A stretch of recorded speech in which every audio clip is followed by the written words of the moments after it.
Hello and welcome. I'm Patrick Curtis, your host and chief monkey, and this is the Wall Street Oasis podcast. Join me as I talk to some of the community's most successful and inspirational members to gain valuable insight into different career paths and life in general. Let's get to it. In this episode, member REPE shares his incredible story from bouncing between London and the US for his education to landing at a bulge bracket investment bank on the equity derivatives sales desk. Learn how he survived massive cuts during 2008, even when his bosses were trying to make him look bad, to why he jumped to a smaller bank, why he decided to go back to the US to get his MBA from Wharton, and what his passion is now. Enjoy.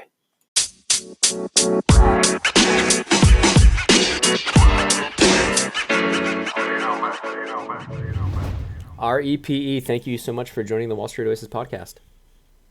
My pleasure, Patrick. So if you could share just a quick bio with everybody. Yeah, absolutely. So I'll just give you a bit of background on what I've done so far with my life. So I was raised in Europe, came to the US for high school, then went in-state for undergrad. It cost me next to nothing to actually attend in-state. Then I wanted to go back to the UK, and I moved to the UK for a master's in finance and accounting at the time. Most people didn't do it because it was more than 10, 12 years ago, so it wasn't as popular as it is today. Mm-hmm. From there on, I just joined a bulge bracket trading floor. Did that for a few years. Got poached by an emerging market bank. Did that for another few years. Then got tired of it and decided that my heart was actually in real estate. I had invested in real estate all throughout my career in trading. And to do this move, a bit of a radical move, went to do an MBA in a top 3 school. Did said MBA, did an internship in between the 2 years in real estate private equity.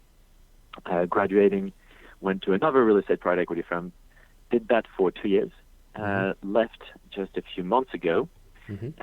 And now I am trying to run my own deals and see where that's going to take me. And potentially, if it all fails miserably, go back and get a corporate job. But I hope that's not going to happen. That's great. So that's kind pretty much the background on me. Kind of a long and winding road of very non-traditional. So you're raised in Europe, went to high school and college in the US, transferred back to London for a master's in finance accounting, got into banking on the trading floor, then ended up as a head of a desk at another smaller bank, correct? And then kind of then kind of rebranded, got your MBA to break into real estate private equity with no previous private equity experience, which is crazy in and of itself. But you managed or M&A experience either. No M&A, and you managed to somehow break into real estate private equity. So we'll get to that, but let's start just from the beginning. Let's start from I guess moving to the States for high school. What was that like? Was that a tough transition culturally? And tell me about kind of college and what was your mindset? Were you like, I know I want to do finance and I'm going to go back. I know I'm going to go back to London, or was it just a kind of more serendipitous? Yeah, no, so transitioning from Europe to the US, a bit of a culture shock. Mm-hmm. I think the good thing about the US culture is that it's quite open.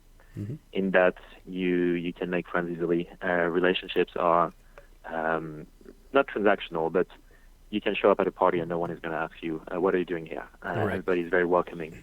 So it was easier than I thought. Obviously, the language was a bit of a barrier. Did you show up to a lot of parties just uninvited? I did it a few times, and it just worked. People just throw an invitation out there. You talk to a few people. They mention that something is going on at X, Y, and Z's house, and you just go. The parents being strict, they didn't make it very easy a lot of the time, but it worked out. Made a good group of friends, still in touch with them. Cool. It was a suburban high school, so you can imagine, I don't think a lot of people can imagine what it is, but basically everybody had 2-car garage, everybody was very happy, and most people were heading for in-state colleges. I don't think a single person going into finance on the East Coast. So how did you even learn about how did you even know about the master's program, and how did that get into your head? Yeah, it's a bit of a journey. So I just joined the in-state college. There, it was a great school, but most people would just be hired somewhere in the state I mean, just for reference, I was in Seattle. Mm-hmm. Um, so did that and fell into finance, did a bit of finance, did all the finance classes, accounting, started learning about jobs that were out there. But to be frank, my idea of like a job in finance was to go work at Microsoft or Boeing in the corporate department. It didn't, or a sexy job would be private wealth management in that area. Mm-hmm. It only after graduating college a bit earlier, I had an accident that basically took me out of school for a bit. So I was stuck in bed for a few months as I was laying there, semi-paralyzed. Actually, not semi, I was paralyzed. Fortunately, things worked out in the end, so I can walk on both legs. Are you willing to But share what happened with that accident? Was it a car accident?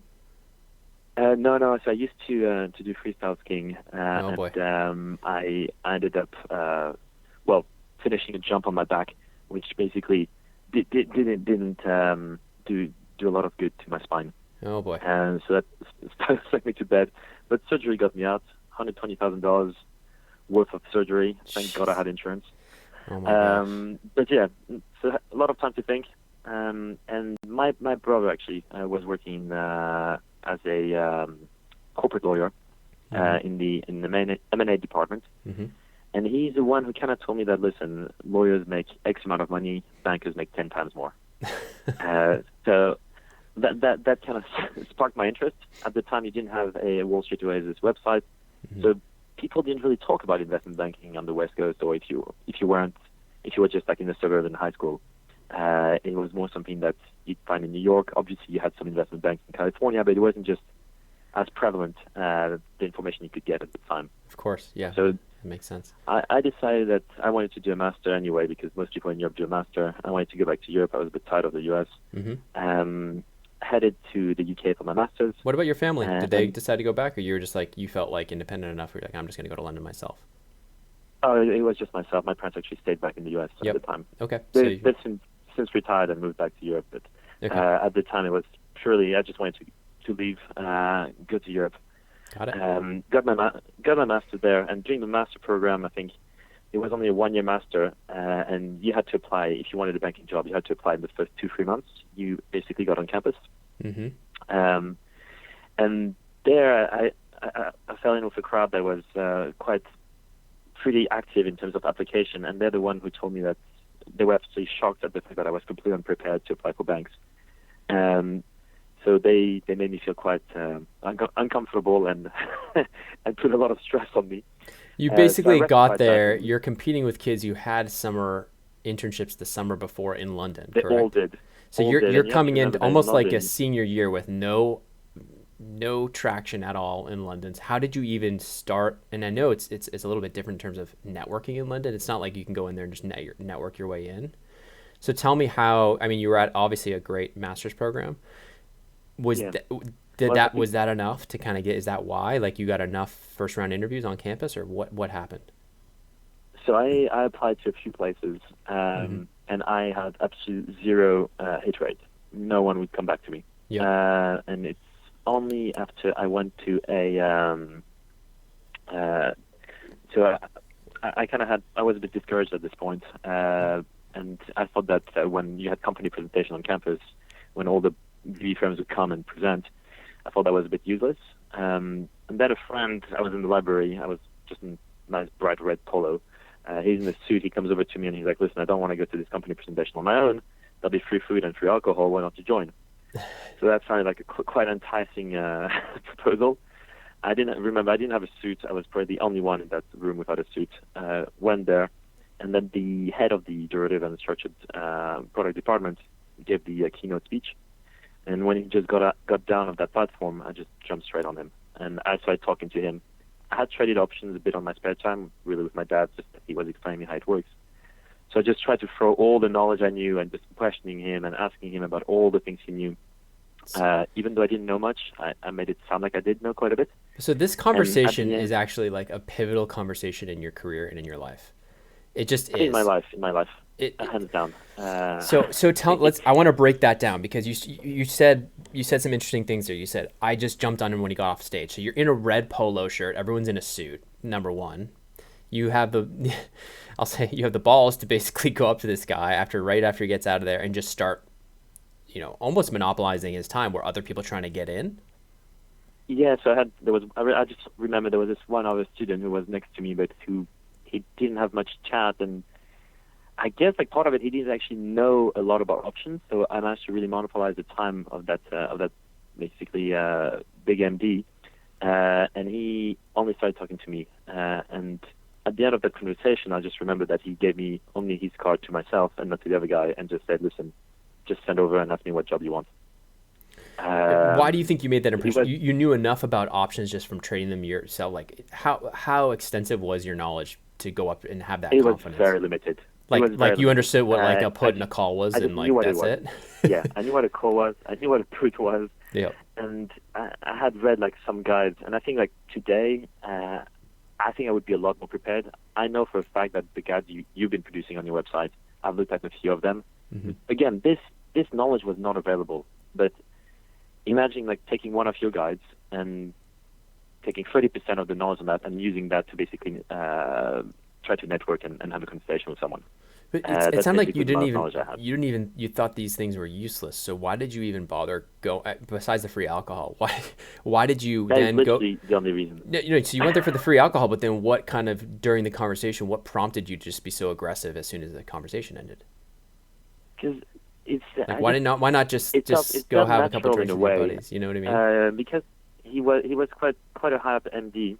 Mm-hmm. People kind of were a bit shy of him. I mean, he had like his PA next to him as well, and was about to get out to basically leave the whole thing. And I was just like, well, this guy he's big in his department. He can make a decision. What he's doing is an area of interest. I had taken like a class on options in the past, and as I mentioned, I was interested in that subject as well. Mm-hmm. And that's why it just felt natural in a way. The other thing, and I think that comes to the difference between Europe and the US. In the US, and I've seen it during my time in my MBA and my undergrad, mm-hmm. is people are a lot more confident and aggressive when it comes to the situations. Here, we're like in Europe, where people are a bit more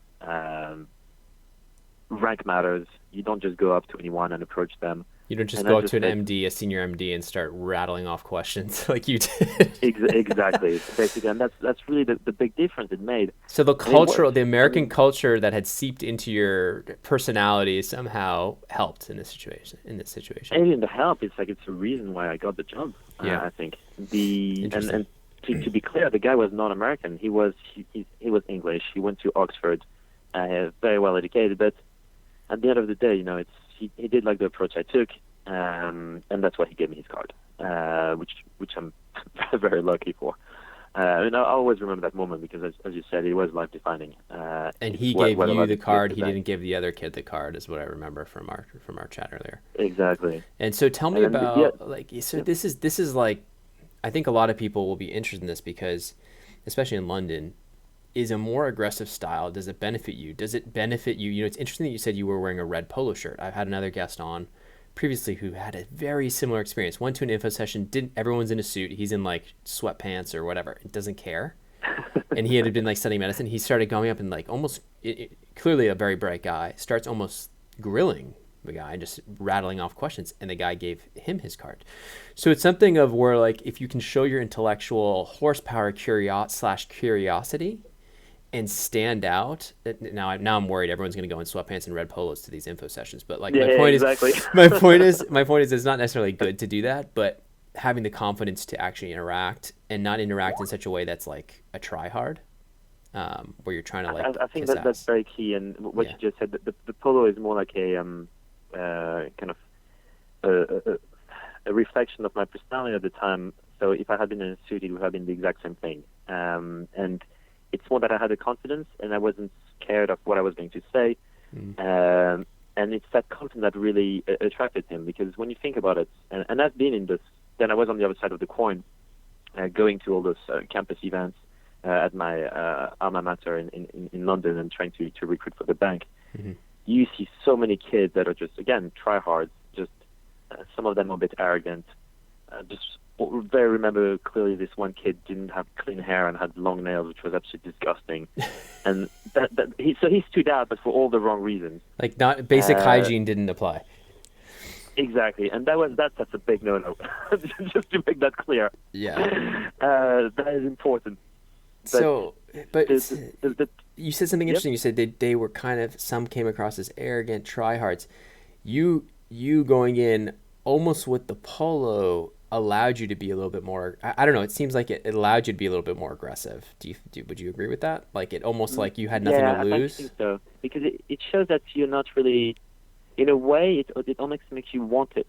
Like they want you. You don't care enough to dress for them. Yeah. A bit like in a relationship, right? It's if you try too hard, yeah, she's not gonna be interested in you. If you just act very cool, you don't really care about her, not interested, you create some sort of dynamic where the person actually might be interested in you. And that's a bit the same thing. The guy shows me, you see me in a polo, I probably have another offer maybe with let's say Goldman Sachs or God knows who. Yeah, you're not in awe of his seniority, in other words, or his bank. Exactly, and I think that helps, because in this way he's like, okay, well, the guy he's not dying to get a job here. Let me try to sell the firm. And a lot of the conversation that he had with me was him telling me about how great it was to work, right. And I would be asking him about problems that could arise between sales and traders, and how this is all being resolved. Do you have any other examples of the things you talked about, or things you said or asked him? So it's more than a decade ago. I know. That's... But I think I do remember one question I did ask, and that one was basically, how do you manage it's a bullshit question, but it still works. How do you manage the inherent conflict between the sales and the traders on the trading floor? And so your delivery must have been really good. If you felt like it was bullshit, did it come across as genuine when you asked it? I think the question itself is bullshit, and then it's how you're gonna reply to his conversation and the follow-on questions you're gonna ask. Got it. So the initial question is kind of bullshit, because that's the basic question you ask all the time. So you need to be able to back out, understand exactly what that problem is, and then based on his response, try to find holes in it and try to push there, to have him a bit on the defensive, but not too much, because you don't want to be too aggressive. Otherwise, he's going to think a complete wanker and just walk away. Right. So it's a just balance, I think, you have to manage. Got it. But definitely, it definitely helped. I remember the only other bank there's two other banks that did give me interviews in the end. One of them was Goldman, and it was in a similar situation as well. It wasn't in a similar situation, but it wasn't with me submitting my CV. It was with me meeting people and just pushing like there was no tomorrow. I think at the time a friend of mine was dating. What do you mean by pushing? What do you mean by pushing? Like, so I understand meeting people, but like anyone who had heard or done anything with Goldman Sachs, I would try to get in touch with them somehow. And I always remember, like, one of my really close friends, she was dating like an associate at Goldman at the time, and he was a VP. I gave her my CV. She passed it on to him. He helped a bit, and I mean, it didn't go really anywhere with that one, but I just pushed. And the only conversation I really had was not by applying online. And again, we've talked about it early on just now, is I didn't have an internship before going into banking. Yeah. So if I'm applying online, people are just going to look at my CV and be like, well, this guy they're going to throw it out. Clearly not qualified. Yeah. I think a lot of people, they rely too much on like the resume drops, the online system, and because it's almost the easier way to go, and you apply and you get rejected, and then you move on. You say, I tried. It's easy to do, right? I tried, they online. didn't want me. Yeah. Versus absolutely. I mean, taking the time to speak you and I can apply online any time of the day. It doesn't take any effort, really. Yeah. Going out of your way to make things happen is a whole lot harder. And I know from my personal experience today, I'm trying to get some of my own deals done on my own. Yeah. There's some days where I just sit on my ass and do nothing. Nothing's going to come to me. I can send an email. Nothing's going to change. I have to go there. I have to find something to do. I have to find a buyer. It's like if you just drop emails, nothing's going to come to you, basically. Right. And I think it's the same thing in recruiting. So you joined this bulge bracket bank, and you're on a basically options sales desk, right? So what was the decision between sales or trading? Like, what decided that? So on that one, it's also quite funny, because obviously he gave me his card and told me, like, just reach out to me. I reached out, sent my CV, then HR called me and basically asked me, like, what job do I want? And I told HR, because they created the position for me at the end. Okay. I spoke an emerging market language, so she saw that and she's like, well, listen, we have an emerging market desk. Do you want to go to trading? Do you want to do sales? And I told her, like, I actually don't know what I want. Both sound good. So she said, well, listen, let's do this. We'll just have you meet the whole team, and we'll see what you like most. And so I interviewed with traders, I interviewed with salespeople, and at the end of the day, they were like, okay, this guy's a sales guy. We'd love to have him on the trading floor, but we need him in sales. So they didn't say we'd love to have him on the trading floor. They just said we want him in sales. Do you feel like that's just your personality? That's Because you're good at schmoozing and BSing a little bit, and you just natural sales, It's the gift all of that. gab, the gift of gab, they call it. Okay, so you. But I wasn't. I don't think I was a very good salesperson when I started. I think those skills really grew with time. I was quite awkward in high school, in college. When you're a teenager and you just get out of college, it's not like the world's your oyster and you're this man of the world. So it's not like something I had innate in me. It's just I built it, and like throughout that whole interview process, building that confidence through every different interview is basically what made them do that decision. What was the hardest interview you had? So it sounds like this one, they basically just gave you the job with almost like not even an interview, or they were just like, what job do you want? Or did you still have to go through No, the it was. So I still had to meet with 12 people in the company. Yep. So the entire team, and anyone has a right of veto. I think on this one, it would have been a lot harder for them to say no because I was a direct recommendation from all of their boss. Right. So every single interview was more of a check. He's not a complete moron. And most interviews you'll find out in banking, usually you have a pretty good idea of who you're going to hire. And a lot of those follow-on rounds, they already have an idea of whether they're going to do the job or not. Right. It's just like, don't be an idiot. So how did you avoid not being an idiot? Did they ask you any technical questions for like options questions? They did. I mean, the toughest question were with the traders. They grill you. Yeah. And the bottom line is, a lot of the technical question I didn't have an answer to. But they realized I had just done a master's. I had never worked on a trading floor. So they also realized you probably won't be able to answer almost every single one of the questions. I think the more junior staff will try to ask you the toughest question. The more senior people will ask you more fit questions. Yeah. What about those fit questions? Was it more like, tell me your weaknesses, or was it generic, or was it why are you interested in this company, or stuff like that? From the junior guys, it was more like it would be technical. You're joining a trading floor at the end of the day, so they want to make sure you got your math right and you know how to do 2 + 2. Yep. From the MDs, it was more general fit questions. What I like to do, talk to me about the market, pitch me a stock. Those are the more like qualitative and more fun questions. I prefer to technical. And were you ready? Were you ready for those? No. So how did you not look like an idiot? Did you have a stock ready? When they asked you that, or did you have enough practice at this point where you felt like you looked good enough where the recommendation from the senior MD was going to carry the day? No, I think the most important bit is to show it to them and be curious. So the thing I've mentioned a few people, and the thing I tell everyone is, if you don't know, just ask. And you just, as long as you're curious, then if they explain it to you, make sure you're able to repeat it to them, and that's something I used to use in interviews. If somebody doesn't know, I explain it to them, and then I'll switch right back and be like, okay, now explain to me what I just explained to you. And that's, my interview style is very similar to what a lot of people do. So if you don't know something, try to explain to them. So if they ask you a question, let's say on, hey, how do you hedge your gamma? Explain to them what gamma is and be like, I actually have no idea how to hedge it, but I know what gamma is. This is what gamma is. Yeah. Can you help me explain to me the other bit? So to show them that you understand at least part of the question. And as long as you're not like a ball of complete sweat and stress because of a question you don't know how to answer, you should be all right.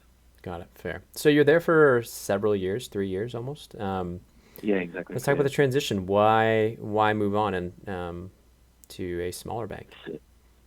So trading floors are quite interesting. It's intense. People shout at each other, insult each other, but it's very transactional. people understand when you move. It's for more money. More money. Okay. At the time, So all the bulge bracket firms were you're telling me about money now. I hope you're gonna tell me about pay at the bulge bracket and then what you got at the smaller one. So basically, the smaller one doubled basically what the bulge bracket was offering, and at the time it was all they were starting to give shares. I think now everyone gives shares, but at the time it was new. Banks didn't really offer shares. That's the post-crisis thing. So the smaller bank was like, well, we don't have shares because we're not listed. So your bonus will be paid in cash. There was a massive incentive. At the time, I had offers from two other bulge bracket firms as well, some of the best ones, if not the best. And I said no to them because the pay at the smaller bank was a lot better, and it was literally eat what you kill. To give you an idea, is I brought more than 12 million of P&L to the bulge bracket banks I was at, moved to the smaller bank, bring them like 1.5 million, and they were just like amazed at the amount of money I managed to produce. Right. Because in the bulge bracket bank, it's assumed that you're making money thanks to the franchise. So you're just a cog in the machine. You're making money for the franchise, but behind the name, right? You're not the value. You're Exactly. not the value. It's thanks to the name you're making the money. Right. Whereas in the smaller franchise, when I'd be calling people, they'd be like, bank who? It's really the relationship you have built and developed or are able to build and develop that matter. So you could be a really shit salesperson in a good franchise and you'd do all right and no one would notice your shit. But in a smaller company, people really see that basically it's really everything down to you. So which I quite liked. In your 3 years at the bulge bracket, you were making what, between 200 and 300? Well, 200 and 300 USD exactly. around? Yeah, exactly. That's about right. And so then it jumped to around 500,000 once you're head of the desk. Exactly, to the and I wasn't even head when it jumped to half a mil. And when you're like 25, 26, it's serious money. Yeah, that's a lot of money for right out of school. There's been inflation as well, so if you inflation adjust it, it's even more. Yeah. I think everybody gets paid a lot of money today. But at the time, it wasn't the case. We had just gotten out of a crisis as well, so yes, people were still recovering from that. For that time, it's unbelievable pay. So tell me a little bit about just the culture of this new bank. So the new bank was very interesting. I think my first or second week on the desk, one of the traders was front running the other. So they basically got up and had a fist fight on the desk, which I had never seen in a bulge bracket, I'll be very honest. The head of trading just like stood there, separated them, as if nothing happened. Everybody went back to their work. It was surreal. The Wild West. The Wild West. So there's fist fights. What else is going on at this Wolf of Wall Street? I think there's quite a lot. I think especially in terms of not me. I would never do something like that. But a lot of people would take their card and corporate card and entertain clients in a very good way. I'll just let your imagination run. Something that you clearly couldn't do in a bulge bracket, especially at the time. I remember, or budgets, we wouldn't be able to take clients out, and we wouldn't be able to spend more than £100 in the bulge bracket bank. I was staying out in client entertainment, so it's about 150. It was about $160 a head, which doesn't get you very far with wine. Yeah. Whereas here it was like, well, if the guys paid us $200,000 on this trade, well, feel free, entertain him, whatever. Take him out clubbing. Do whatever he wants.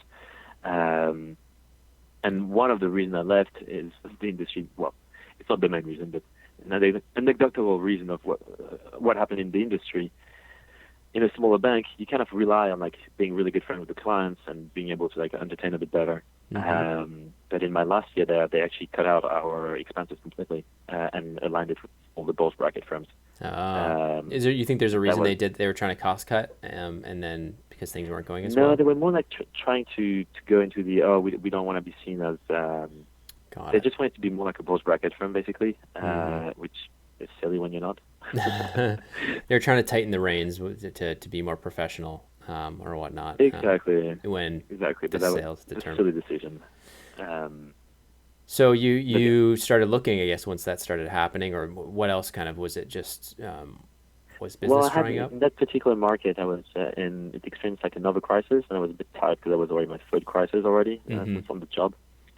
I had to let go of a lot of people on my team, which was not pleasant. And then at the time, volumes were drying up as well. So my old bank actually was keen on hiring me back at the time, as well as another bulge bracket bank. But I just didn't have the heart in it anymore. I think sales, you really have to, when you're young, you can really like have a lot of fun, but then it's very boring. So I had just let go a lot of people. You had been clubbing enough in London to you had had enough bottle service for a lifetime. Enough of it, no more. No, but you're laughing, but it's true. Like I didn't actually enjoy going out to all those restaurants anymore at the end, because you're entertaining clients at the end of the day, so you're working. Right. So even though you can let loose a little bit, it's very exciting for the first few years, but then you just like, I just want to be home. I don't want to be nursing a hangover. Yeah. And when you want to go home, you can't go home, because it's when the client wants to go home, you go home. Right. And that's not great. They're out till like 3 a.m. You're like, this is killing me. Well, exactly, right? Because like maybe the client can go back to the desk at 10, 11. I had to be back at the desk at 6:37-ish. Right. So, if I'm out until 3 or 4, I get 1 or 2 hours of sleep. It's just, I mean, I could do those things when I was younger. Today, no way I'd be able to do that. To tell me some of the craziest, any crazy stories from like taking clients out that you remember? I mean, I can imagine just the debauchery. Yeah, and stuff there's like that, quite a lot. I think for this call, I might okay. I might save them to myself. Fair enough. But not to compromise myself too much. Yeah, that's fair. There's a few things that So talk to me. So it was wearing on you. You kind of like you've been doing this for now almost 6 years, almost 7 years. Yeah, so 7 years. Yeah, you were trying to figure out what's my next step. So tell me kind of what the thought process was in terms of looking at what you could do. At this point, I'm like, okay, well, I've got the money, I've done it. I can't quite retire on it, but I've got a house, I'm comfortable. This market is really slow. I could go back and do it in another bank, kind of like restart the franchise again, because again, I was only a mono market person, so I would have had to rebuild relationship with people who look at multiple markets. Got it. I was slightly burnt out, and I had always loved real estate. Always did. As I said, invested on the side, made a decent amount of money, although you'd have had to be an absolute idiot not to have made money from 2012 to 2015. So that worked out well. And I thought, well, you know what, this whole real estate thing actually sounds good. Talked to a few people, more like head of funds at real estate private equity funds, and they were all like, telling me, go do an MBA. We're probably not going to hire you now because you're coming as you were the head of something with absolutely zero relevant experience. Right. At least you'll be able to transition more easily. So here I go, on off to go do an MBA. And I think so you got into a top program. You got into a top program, and you're thinking, I'm just going to hop over to real estate private equity when I'm done. Absolutely.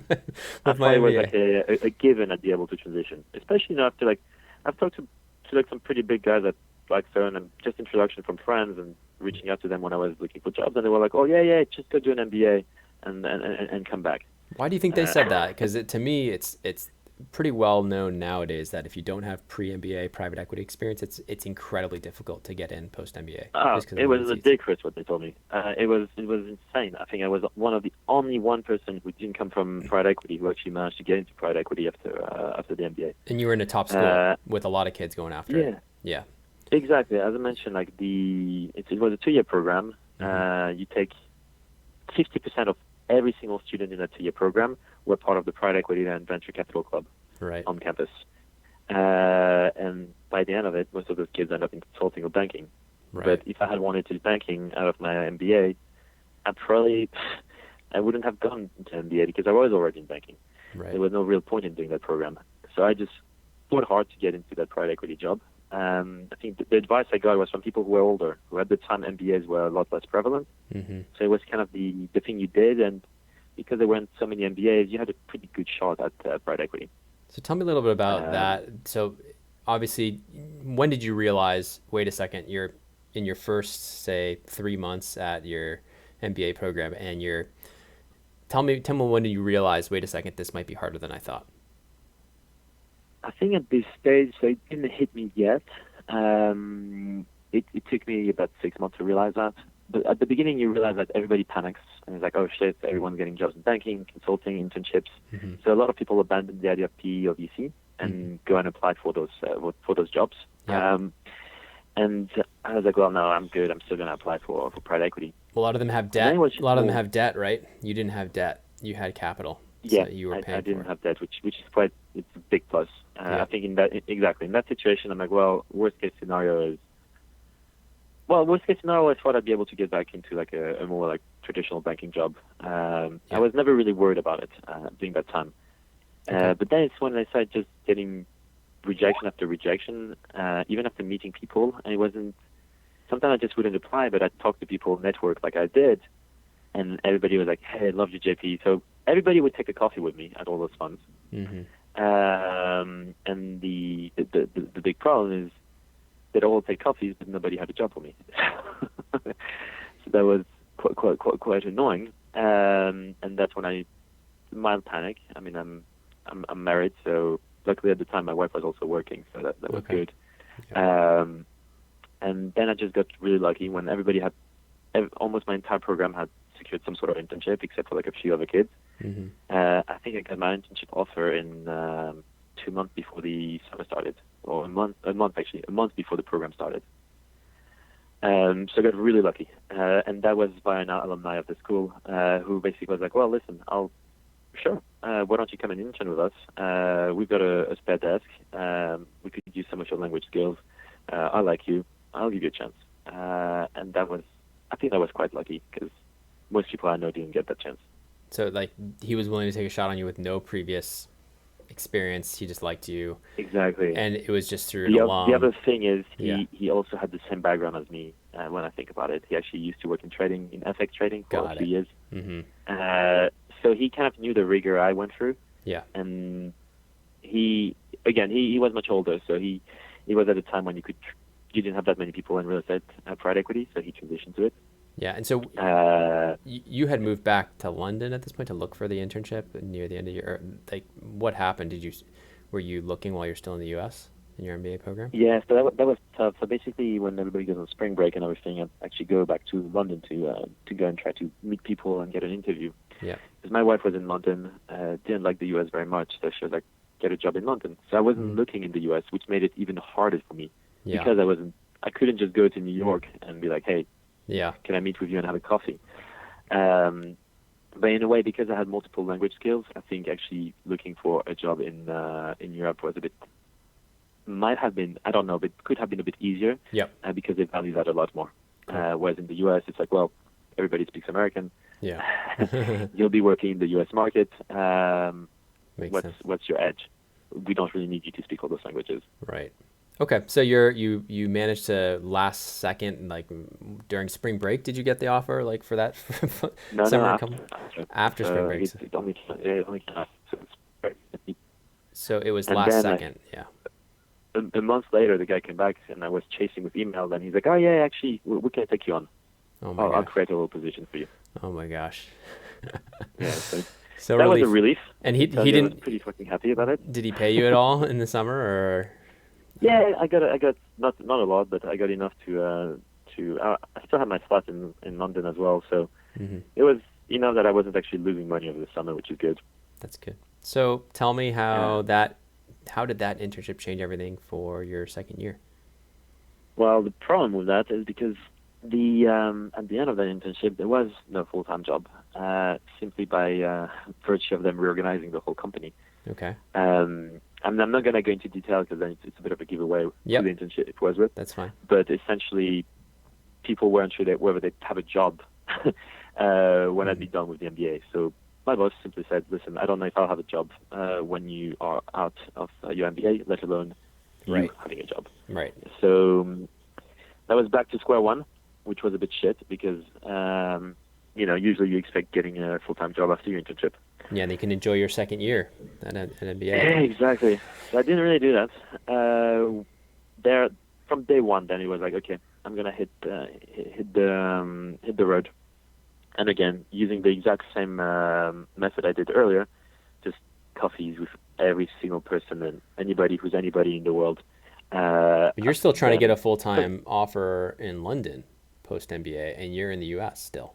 So you're going back. You have to go back onto campus, or were you while you were doing the internship in London? Holidays.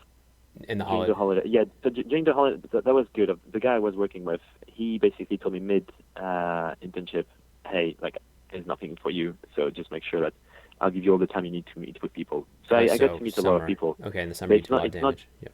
not during that time that I secured it, but I did meet somebody during that time. Then I came back over Christmas again, meeting a lot of people. Mm-hmm. And then after this,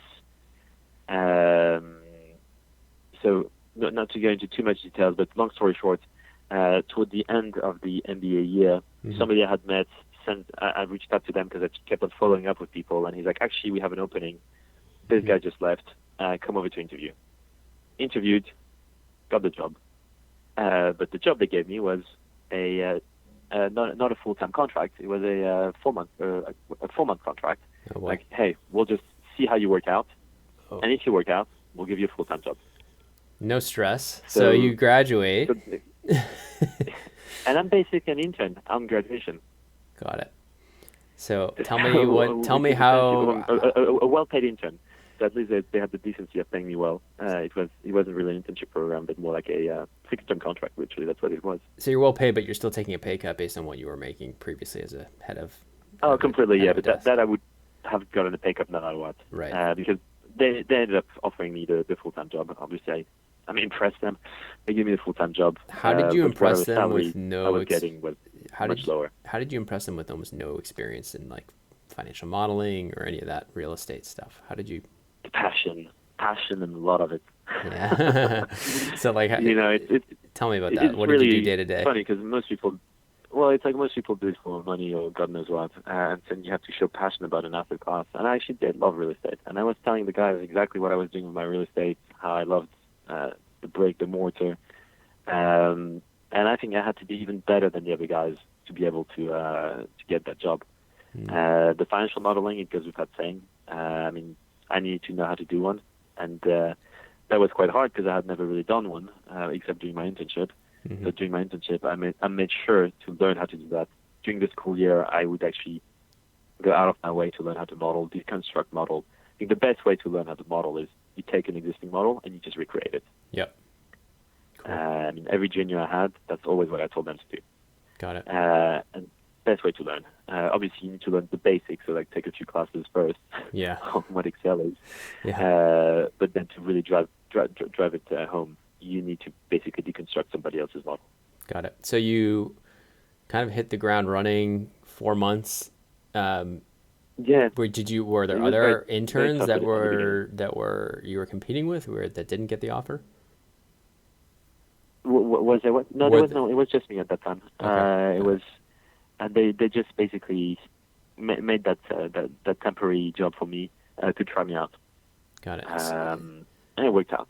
But again, it was a mega fund because that's a big difference. Small funds do not have the resources and the time to train you. This had to be a big fund.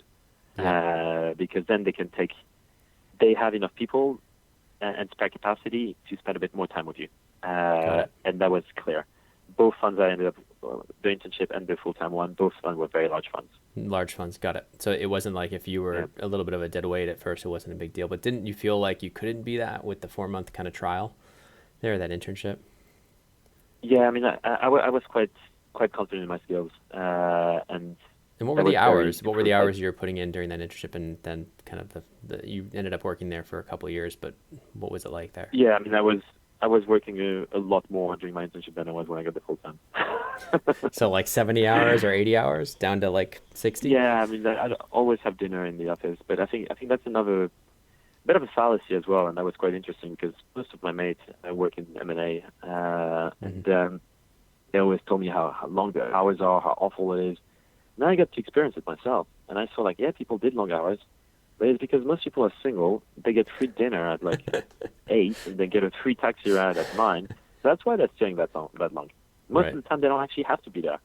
Yeah, sure, when you have a live deal on, you're going to pull like really shitty hours. Yeah. But most of the time, I was home at 7 most of the time, except when I had like something like when something big was going on. And that did happen like maybe once a month or like twice a month where I had really to put in the hours. But most of the time, you get to work at 9 on time and just work hard throughout the day and get out at 7. Fair. So you worked there for a couple of years. Why change? It sounds like it's kind of your dream job. Why? I thought it was, and you put yourself into this you put this goal into your head, not really knowing what it was. Mm-hmm. And then I did it. I got quite disappointed about a bit the industry, the way it works. And especially at the moment where I was, so if I had stayed, I would have started getting some carry, I think, from next year. Mm-hmm. And I was like, well, I'm getting carried in a fund that's just been raised in 2018. I saw the investments we could do. It wasn't very sexy. Like, the market is quite toppy. Yeah. So I realized if I was going to do another 5 year there, the whole carrot and the money is in the carry. It's not in the bonus. It's not in the salary. It's the carry. Because the bonus, the salary, and the bonus, you're making what, 300 at this point, 350? Yeah, dollars. Yeah. Yeah, USD. So yeah, it's still good money, but it's the real big upside is the carry. You're saying 2018, raising the fund. It's not the best time to be putting money to work. It's not, and I'm going to be working like an idiot as well for very long hours with not much upside. So yeah, had it been 2012, 2011, I'd be like, yeah, I'll do that, no problem. Yeah. But here we feel so toppy. I was like, well, that's probably not the right time to be doing this and to put it on shit hours. Yeah. So I kind of reflected a bit. I'm like, well, at the moment, so I'm looking at my own opportunities. So I've picked up a few contract jobs, purely more on an entrepreneurial basis. I mean, I'm remodeling a house, for crying out loud, for somebody in like a very rich neighborhood. So you're doing more residential, kind of your own one-off projects, like actual real, getting your hands dirty. Getting your hands dirty, yeah. So I've built equity, and I'm having a bit of fun. I think that's the other thing, is when you work those jobs, you don't really have a lot of time to rebalance your portfolios and do all those very important things. Yeah. Basically taking care of your own money. Yeah. And, you know, that portfolio, I've grown it a lot, and I still managed to take care of it. But then, you know, when you leave the job, I had proper amount of time to like really refocus everything, take care of any work with the tenants, increase the rent, all that type of stuff. Then I picked up like a few. I'm doing that for friends and families as well. So I'm helping mainly friends and families, but I'm just basically taking the flats and putting them on the market to rent. So you're a property manager. It was a side hustle. It's kind of become your full-time thing, at least now, while you're kind of looking for other deals. It was my side hustle. Always had been. Always kind of like put it together, which is also why I didn't feel like, oh shit, I'm out of a job. What am I gonna do? I'm tied to this desk. I can never leave. You always had some cash flow coming in. Yeah. Exactly. I had the cash, and you have to remember, my wife doesn't work. I have 2 kids. So it's not an easy decision, but that side hustle really helped. Yeah. So today I'm not making money, but I'm not losing money. Right. Which is a good position to be in when I'm trying to like do the next big thing. Yeah, that's amazing. Which, you know, it might happen, it might not happen. Who knows? Maybe like a tiny little. I'd be open to join like a tiny little team of entrepreneurial guys in a small fund or something like that. Yeah. But tell me a little bit about.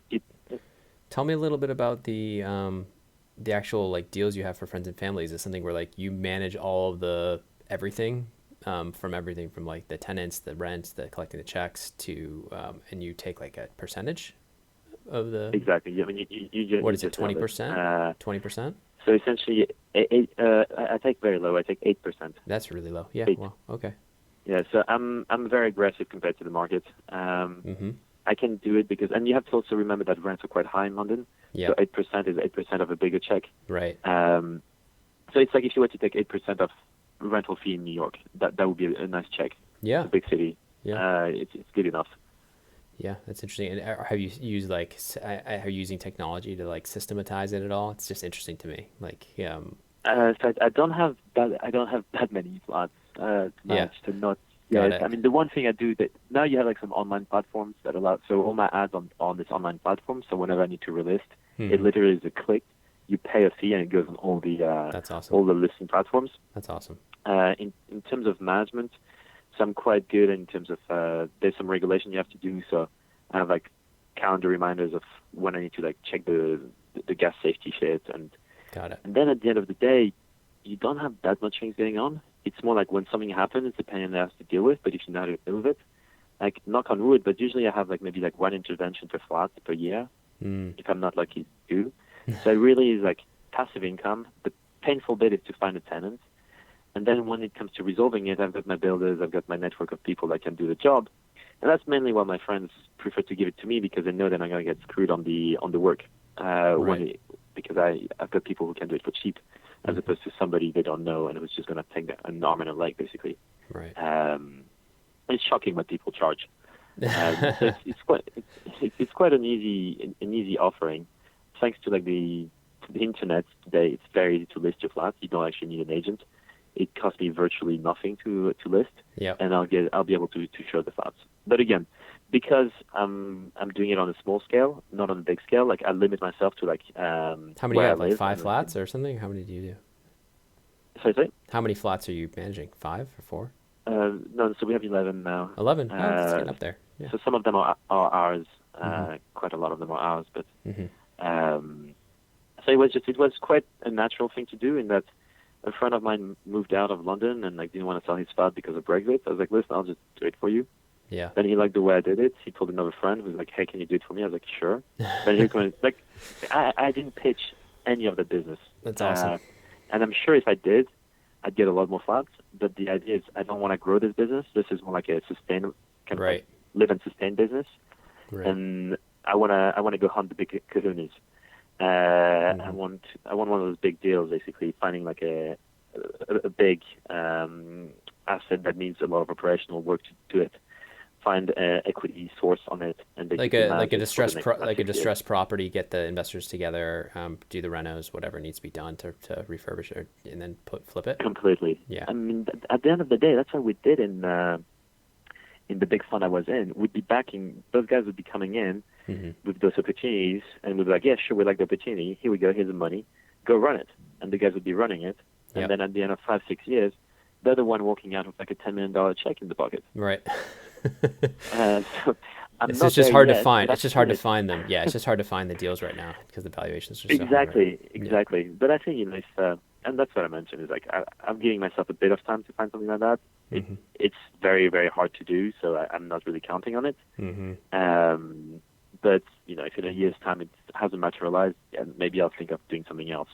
But at the moment, I'm fun, keeping myself busy. Sounds fun. I've picked up some construction for like a client, but I'm also going to be redoing some of my houses, adding floors, all sorts of things, basically to try and monetize my portfolio and just mix it up. I think because the easiest thing to do is to finance yourself and not to look for equity financing. So if I can do it on my own on a small scale, it grows little by little. It's patience. I'm not going to be a billionaire tomorrow, but one day we'll get there patiently. Great. Well, anything else you'd like to, before we call it, anything else you'd like to share with the community before we call it? Anything to your younger self? Anything you would have changed in your path? I mean, it's a really interesting path. Yeah, so I think on that one, to my younger self, so I'm quite happy with the way things have turned out. There's one thing I'm particularly happy I did is in the bulge bracket firm, in the first job I had, you have to remember I was right after Lehman. Everyone was getting fired. It was just the most brutal working environment I had ever been, and I wanted to quit every single day. Had I quit that first year, I wouldn't be where I am today. So I was being insulted, treated like complete shit. It was awful. I mean, senior people were trying to take my clients, even though I had tiny clients. They were trying to take your job, I assume, trying to save their own seat, right? Exactly, because at the time, like every big client is basically collapsing. So their clients are dying. They're just trying to fight for whatever they can. In the bull market, they don't care about the small clients. They'll pass them on to the juniors. Right. Everybody was just looking for whatever money they could make. So I was fighting with MDs on the floor, with directors, with VPs for business. It was really hard. And again, being insulted by the trader on a constant basis. So a very demoralizing time. And there's, almost every week I was wondering whether I was going to quit. But I stuck it out. And I think the most important thing I can say is just stick it out basically in that job for the first 2-3 years. And then maybe quit and do something else. But at least you have something to show in your CV that you actually have done it 2-3 years. That you could survive. I think that's the gauntlet. Exactly. Yeah. It means a lot, right? Because people can see, okay, the guy has actually done 2-3 years in the BD. Yep. Good on him. He can probably do something else. And if you want a more relaxed job, you'll get it. But you'll get paid well in a relaxed job. Probably not as well as banking, but people are not going to question your ability to be able to survive a good job. For sure. Great. Well, I think we'll end it there. Thank you so much for taking the time to share all your wisdom. No worries, Patrick. And thanks to you, my listeners at Wall Street Oasis. If you have any suggestions whatsoever, please don't hesitate to send them my way, Patrick at wallstreetoasis.com. Until next time.